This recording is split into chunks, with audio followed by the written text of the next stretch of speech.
Bipolar जो disorder है इसके ऊपर थोड़ा सा ये सर भी एक्चुअली एक मूड डिसऑर्डर है। Right. किसी ज़माने में आपको कहा जाता था वो फलाना बड़ा मूडी है, Yes. लेकिन अब उसको जब हम इसमें क्लासिफाई करते हैं जहनी नफ्सियाती बीमारियों के हवाले से, तो बाइपोलर डिसऑर्डर में मूड स्विंग्स होते हैं आपके। Right. कभी तो आप यूं फील करते हैं जैसे आप बहुत खुश हैं, बहुत कॉन्फिडेंट हैं, आप दुनिया का हर काम कर सकते हैं, और उसमें फिर आप ऐसे काम भी कर जाते हैं जो कि नहीं करने वाले होते हैं। हाँ. वो आपके बस में नहीं होता। जैसे किसी पेशेंट को मैंने कहा जो कि उस वक्त हाइपोमेनिया में या मेनिया में था, एक सिचुएशन थी कि तुम ये टेबल उठा सकते हो, उसने कहा जी मैं उठा सकता हूँ। फिर मैंने कहा तुम जहाज भी उठा सकते हो, कहता जी जहाज भी उठा सकता हूँ, ये कौन सा बड़ा मसला है। तो उसमें people usually having different sort of mood.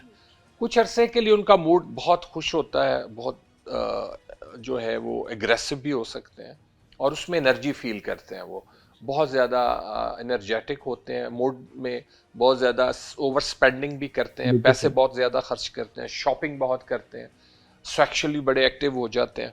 और कुछ अरसे के बाद वही साहब जो आपको नए नवेले कपड़ों में और नई गाड़ी में बहुत ज़्यादा तकरीर करते हुए गरज चमक के साथ नज़र आते थे, वो अनफॉर्चुनेटली जब वो मूड का वो फेज़ ख़त्म होता है तो फिर वो बड़े उदास से रहते हैं, अकेले अकेले रहते हैं और खाना पीना छोड़ देते हैं।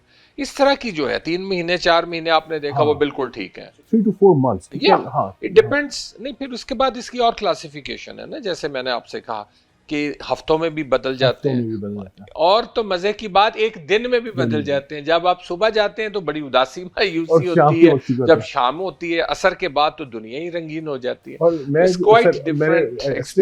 मतलब ये आपकी बिल्कुल। और इवन मैंने एक हाफिज साहब पेशेंट के तौर पे साइकियाट्री डिपार्टमेंट में थे, तो he was swinging his moods with in, मतलब आप एक बात करते हैं वो रोना शुरू कर देते हैं और दूसरी बात करते हैं तो वो।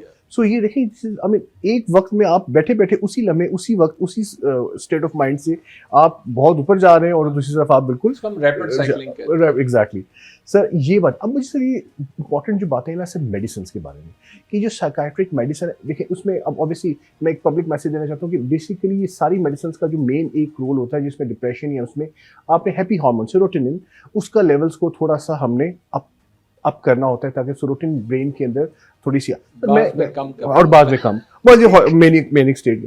तो मैं चाहूँगा आप इसके ऊपर थोड़ा सा एक ये डालें। और दूसरे नंबर पे सर कौन से वो नेचुरल, अगर सपोज देखें एक पेशेंट है जिसको मेडिसिन दे रहे हैं, आप माशाल्लाह 30 इयर्स प्लस आपका एक्सपीरियंस है, आप इसमें भी बताएं कौन से नेचुरल चीज़ों को हम हिट कर सकते हैं। कोई नेचुरल आपके एक्सरसाइज हो गई या अर्ली मॉर्निंग वेकअप हो गया, लोग नमाज के अंदर try to find the peace and happiness, और बाकी कोई जो स्पिरिचुअल और क्योंकि देखिए ये सारी चीजें देखिए इसको हम दो हिस्सों में डिवाइड करते हैं। एक कहते हैं प्रिवेंशन, कि हम जहनी बीमारी से बच कैसे सकते हैं, that is very important। हाँ, और उसके बाद अगर हो गया है तो उसका इलाज क्या है। प्रिवेंशन में हम ये देखते हैं कि healthy lifestyle and your mindset, आप जैसा गुमान करेंगे वैसा ही होता चला जाएगा। Beautiful। तो इसलिए सबसे अच्छी बात तो यह है कि आप होपफुल रहें, कभी मायूस मत हो। और उसके बाद जो है लाइफस्टाइल इज वेरी इंपॉर्टेंट। उसमें सबसे इंपॉर्टेंट बात जो है वो है फिजिकल एक्सरसाइज, और उसके अलावा एक प्रॉपर डाइट, और सबसे अच्छा स्लीप, नींद। ये चीजें बुनियादी हैं। अगर आप इन सब पे नजर रखें और अपने लोगों से तल्लुकात को भी नजर रखें, उनके साथ इंटरेक्शन बेहतर रखें और खुद को स्ट्रेस से दूर रखें, तो ये 4-5 बुनियादी चीज़ें हैं। और सबसे आखिर में जैसे आप कह रहे हैं वो हम मुसलमान हैं, हमें अच्छी तरह से ये इल्म है कि अल्लाह ताला की ज़ात जो है वो हमें उम्मीद देती है। हम क्यों जाते हैं लोगों के पास अपने दुख शेयर करने के लिए, हम क्यों दरगाह पे जाते हैं और वहाँ पे धमालें डालते हैं। एक्चुअली वो हमें एक सॉर्ट ऑफ जिसको कहते हैं ना एक्सपोजर होता है हमारा, अंदर से वेंटिलेट करते हैं हम अपनी जो अंदर की वो जो एक तकलीफ होती है उसका इजहार करते हैं, तो वहाँ पे वो वेंटिलेशन हो जाती है आपकी। तो इसलिए तीसरी जो प्रिवेंशन है कि अच्छे दोस्त होने चाहिए आपके पास, ऐसे दोस्त जिनके साथ अपनी चीज़ें शेयर करें, अपनी फीलिंग्स शेयर करें और उनसे पूछें कि मैं इस अजियत में हूँ या मेरे साथ ये हो रहा है। तो इस चीज़ों से आपको जहनी जो है बीमारियां मतलब ये है कि आप दूर रहेंगे। हाँ, एक्सरसाइज आपने और हेल्दी डाइट। सर डाइट के इधर आप क्या सजेस्ट, इस तरह देखिए नहीं, ओबेसिटी, अब मैं किसी को कहूंगा जी कि आप दाल रोटी खा लें, जो भी आपको मैसर हो, हेल्दी डाइट हो जिससे कि आप फिट रहें और आपके अंदर प्रोटीन्स भी हो, आपके अंदर कार्बोहाइड्रेट्स भी हो, जिसको अल्लाह ने जो तौफीक दी है। जरूरी तो नहीं उसके लिए कि फिश ही खानी है, मटन ही खाना है या चिकन ही खाना है, ऐसा नहीं है। एक बैलेंस डाइट है, कुछ फ्रूट्स हो, कुछ सब्जियां हो, कुछ गोश्त हो। करते हैं ओबेसिटी और इसके साथ किसी हद तक कोई रिलेशन होता है, या कुछ फीमेल्स होती हैं वो डिप्रेशन में चली जाती हैं if they are not able to control their weight, ये बड़ा कॉमन एक हाँ जी, नहीं वो बिंज ईटिंग वाला हमारा एक पूरा नफ्सियाती मसला है। और उसमें हमें सिर्फ ये देखना होता है कि अंडरलाइंग काज क्या है। आप चाहते भी हैं कि ना बढ़े वेट और फिर भी खा लेते हैं। उसमें यही होता है ना कि जब आपके पास कोई किसी किस्म की स्केप नहीं होती तो वो खाना स्केप होता है। जब आप बहुत परेशान होते हैं, आपको समझ नहीं आ रही होती मैं क्या करूं, तो कहते चलो यार सारे मिलके तो चलो जी भट्टी की कढ़ाई खाने चले जाए।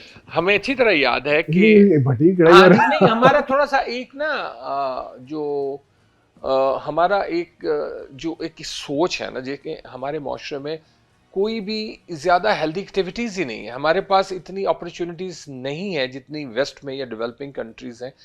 हमें जो प्लेयर मिलता है ना, वो चलो जी चाइनीज चले सारी फैमिली आज बड़ा अच्छी, चलो जी आज हम फलाना वो पाए खाने चले, ये हमारा प्लेयर है।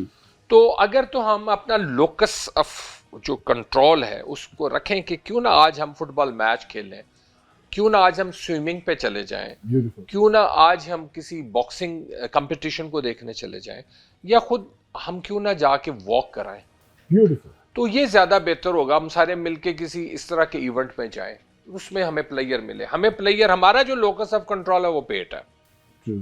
तो अगर इसको हम थोड़ा सा शिफ्ट करें कि आपका प्लेयर जो है वो खाने के अलावा भी कहीं हो, कबड्डी का मैच देख लो, बैडमिंटन खेल लो, वॉलीबॉल खेल लो, हॉकी फुटबॉल खेल लो, वॉक पे चले जाओ, वॉक पे जाना, या अर्ली मॉर्निंग उठना, अर्ली मॉर्निंग उठना, तो प्लेयर का है तो लोग एस्केप के लिए। तो अर्ली मॉर्निंग उठने के साथ अगर I have seen many of the people who are fighting with this condition, वो कहते हैं कि जी अर्ली मॉर्निंग वेकअप करने के बाद if you run for 2 kilometre, you splint for half kilometre, और मतलब आप इस तरह की एक्टिविटी करें जिसके साथ। डू यू हैव एनी मतलब scientific data supporting this thing कि अर्ली मॉर्निंग वेकअप के साथ अगर पेशेंट फिजिकल एक्टिविटी और एक्सरसाइज हो तो उससे सेरोटोनिन लेवल्स बेहतर होते हैं, खासतौर पर डिप्रेशन वाले पेशेंट्स के? वो जरूरी नहीं कि सुबह ही उठा जाए, क्योंकि अगर कोई पेशेंट है और वो मेडिसिन ले रहा है तो शायद सुबह उसके लिए उठना मुश्किल होगा।